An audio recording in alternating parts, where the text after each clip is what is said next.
Hi, my name is Christian, and I'm here to help you to become an entirely self-sufficient daily meditator. Now, feeling skeptical? Not to worry. I'm going to help you to avoid the three most common mistakes people make when starting a meditation practice.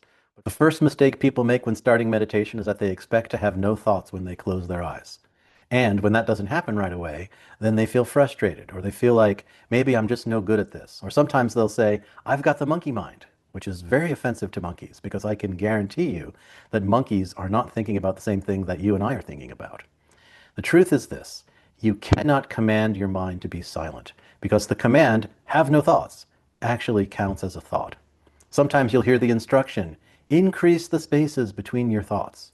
Well, if you're thinking about the spaces between your thoughts, then that counts as a thought. So all of this is a recipe for frustration. Is it possible to achieve a thought-free state inside of meditation? Absolutely it is. But you can't get there by using effort. The second mistake that people make when starting meditation is that they feel they need to use focus and concentration. And using focus and concentration makes the practice feel very effortful. It's a heavy lift. It feels like a slog. There's a lot of work to do. And when there's a lot of work to do, we have a tendency to avoid it. And now all of a sudden, meditation has become this chore we need to do. It doesn't feel self-propelling. We don't look forward to doing it, and therefore it's easier to brush it aside. And pretty soon, our desire to start a meditation practice starts to drift away because it's just too hard to focus and concentrate for any long period of time.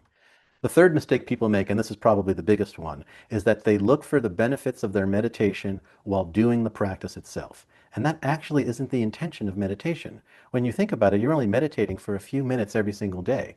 We don't look for the benefits of meditation within the practice. Where we look to see if having a daily meditation practice is actually working is when we come out of the meditation. And the outcome of the practice is when we come out, not while we're within. And so these are the three common mistakes people make when starting a meditation practice. But perhaps the most important thing is this: you only need two things to meditate. One is a technique, and two is a teacher.